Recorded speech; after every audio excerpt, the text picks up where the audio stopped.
6 दिसंबर 1999 मैं 12 साल का था, 6th क्लास में था। ताजा ताजा चश्मा लगा था। पापा दिन रात मेहनत करके बिजनेस सेट कर रहे थे। मम्मी भी पूरी तरह से पापा को सपोर्ट कर रही थी। मेहनत हो रही थी, फैमिली के सपने पूरे होते नजर आ रहे थे और मुझे मेरी लाइफ पूरी तरह से सेट होती नजर आ रही थी, क्योंकि मुझे यह नहीं पता था कि दिसंबर 1999 हमारे परिवार के लिए सबसे मुश्किल वक्त लेके आएगा। अभी कुछ टाइम पहले मैंने एक फोटो शेयर करी थी कम्युनिटी टैब पे, इंस्टाग्राम पे, अपने पास्ट की, और आप में से बहुत लोगों ने लिखा था कि मैं अपना पास्ट आपके साथ शेयर करूं। कैसे इस फैमिली ने सब कुछ खो दिया और वापस बिल्ड किया, क्यों हमारी फैमिली का हर मेंबर यूट्यूब पे, हम कैसे यूट्यूब पे आए, क्या क्या हमने किया, क्या है हमारा सच, क्या है हमारा सफर। तो आज अपने पास्ट का, अपनी यादों का टैची आपके सामने खोल के रखने वाला हूं। तो वापस चलते हैं दिसंबर 1999 में। जब आप ग्रो कर रहे होते हो ना, जब आप मेहनत कर रहे होते हो, आगे बढ़ रहे होते हो, तो कुछ लोग आपको देख के इनसिक्योर होना शुरू हो जाते हैं, जेलस होना शुरू हो जाते हैं। वो आपके अगेंस्ट बोलना शुरू कर देते हैं, आपको धमकियां देनी शुरू कर देते हैं। हेल्दी कंपटीशन उस टाइम पे लोगों को समझ नहीं आता था। कोई आगे बढ़ रहा है तो उसको पीछे कैसे करना है, उसको गिराना कैसे, ये जरूर समझ आता था। तो कई धमकियां आनी शुरू हो गई, लेकिन हमें फर्क नहीं पड़ रहा था। पापा पूरी मेहनत से अपने काम को बिल्ड कर रहे थे। फिर एक दिन एक ऐसा फोन आता है, एक ऐसी धमकी आती है कि अपना बिजनेस बंद करो, अपना काम बंद करो, इस मार्केट को छोड़ो, वरना हम बिजनेस बंद करा देंगे। पॉलिटिकल धमकियां दी गई, माफिया की धमकियां दी गई। अब हमारी ना कोई पॉलिटिकल बैकग्राउंड थी, ना कोई माफिया के साथ लिंक्स थे। बचपन से मैंने पापा को मेहनत करने के अलावा कुछ और करते देखा नहीं। तो एक ही चीज थी पापा की जुबान पे कि जब हम सही हैं तो ना हमें डरने की जरूरत है, ना गलत काम करने की जरूरत है। और उस वक्त सोशल मीडिया ऐसे नहीं था कि मैं पोस्ट डालूं कि देखो हमारे साथ गलत हो रहा है, हमारे अगेंस्ट ऐसा हो रहा है, या इंटरनेट पे अपनी आवाज उठाएं। टीवी चैनल्स भी कितने थे, 4-5 टीवी चैनल्स थे उस टाइम पे। अब हमारे साथ हर बुरी चीज होनी शुरू हुई। 6 दिसंबर 1999 वो डेट आई, मुझे डेट कभी नहीं भूलेगी। घर के सामने ऑफिस की बिल्डिंग थी। मैंने देखा कुछ गुंडे ऑफिस में आए हैं, तोड़फोड़ कर रहे हैं, कई डॉक्यूमेंट्स, फाइल्स और चीजें उठा के ले गए हैं। शाम तक पुलिस केसेस फैमिली के अगेंस्ट बना दिए जाते हैं। मम्मी, पापा, मेरे ग्रैंड पेरेंट्स, मेरे 65 ईयर्स की दादी को भी उसमें घसीट दिया जाता है। 80 ईयर्स के मेरे नाना जी, उनको भी उसके अंदर घसीट दिया जाता है। मैंने देखा है एक रात में कैसे हर चीज आपके अगेंस्ट हो जाती है। मैंने देखा है कैसे आपको अपना कहने वाले कई रिश्तेदार, कई लोग अचानक गायब हो जाते हैं। कौन जुबान का अपना है और कौन सच में अपना है, वो ऐसा टाइम आपको बताता है। एक रात में मैंने एक छोटे बच्चे ने, एक 12 साल के बच्चे ने जिंदगी को पलटते देखा है। अब मैं छोटा था तो मुझे मेरी नानी के घर भेज दिया गया। सब अलग अलग थे, मम्मी पापा अलग हैं, भाई अलग है, दादी अलग है, मैं नानी के घर हूं। मुझे डेट से याद है, 6 दिसंबर से लेके 20 दिसंबर तक अराउंड 14 डेज मैं नहाया नहीं था। इसलिए नहीं नहाया था कि मेरे पास कपड़े नहीं थे, अचानक घर से निकलना पड़ा था। तो मैं सेम कपड़ों में, सेम अंडरगारमेंट्स में 14-15 दिन से था।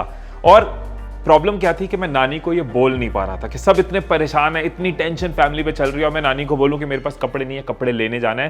अराउंड 14 दिन बाद हार के मैंने नानी को बोला, नानी मैं 14-15 दिन से नहाया नहीं हूं क्योंकि मेरे पास और अंडरवियर और कपड़े नहीं थे। अब अगले 5-6 साल इस फैमिली ने हर तरह के बुरे दिन देखे। जो इन ठोकरों ने सिखाया ना, वो किसी स्कूल ने आज तक नहीं सिखाया।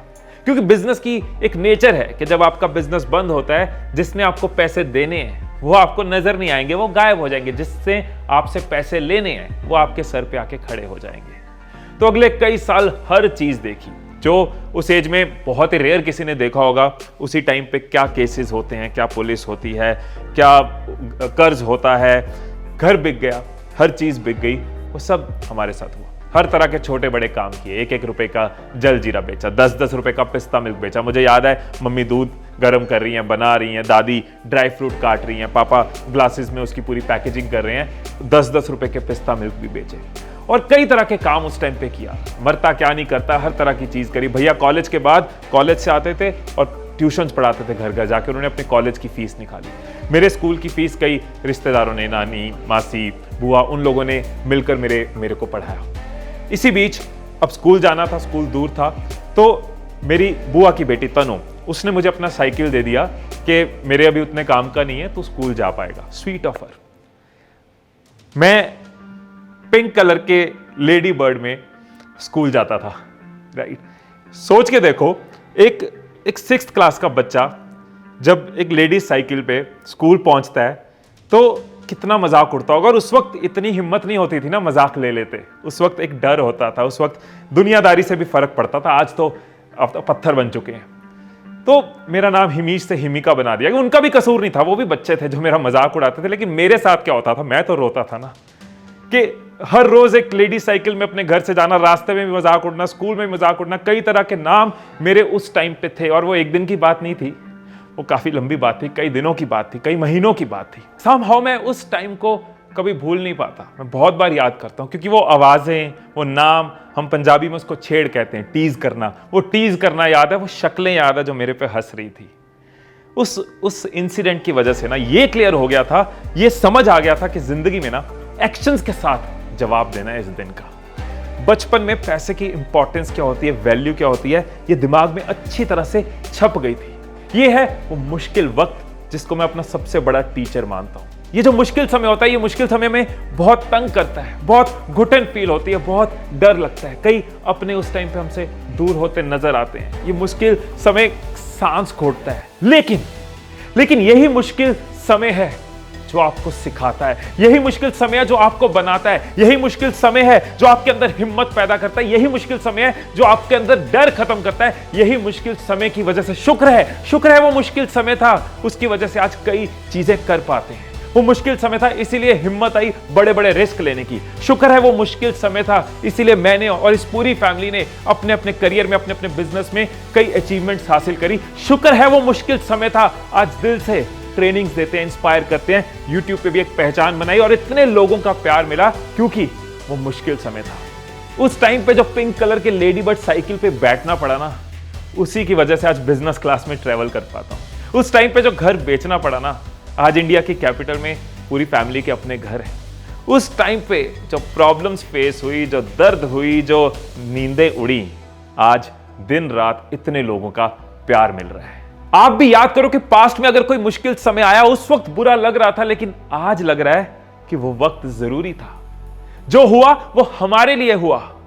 सो जब भी हिम्मत टूटे, जब भी चैलेंजेस आए, जब भी प्रॉब्लम्स आए, जब भी इस तरह का कोई लाइफ में मुश्किल वक्त आए, तो याद रखना कि जिंदगी हमारे खिलाफ नहीं, हमारे हक में चलती है। और इस बात से चेहरे पे एक मुस्कुराहट ले आना। जैसे हम मुस्कुराते हुए चल रहे हैं और चलते रहेंगे, आप भी मुस्कुराते हुए चलते रहो। जिंदगी हमारे खिलाफ नहीं, जिंदगी हमारे हक में चल रही है। मैं इस एक वीडियो में हर चीज तो नहीं बता पाऊंगा, लेकिन इसके बाद क्या हुआ मैं कल नेक्स्ट वीडियो में आपको जरूर बताऊंगा।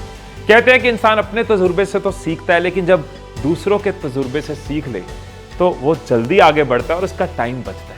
इसीलिए इस सीरीज में मैं आपको अपने और अपनी फैमिली का तब से लेके अब तक का सफर, हमारे उस पास से लेके प्रेजेंट तक का पूरा सफर शेयर करूंगा। सो मिलता हूं मैं आपसे कल अगली वीडियो में। वीडियो आप तक पहुंच जाए इसलिए नोटिफिकेशन वाली बेल को ऑन कर लेना, और इंस्टाग्राम पे हिमीश मदान आईडी पे आप मेरे साथ कनेक्ट कर सकते हैं।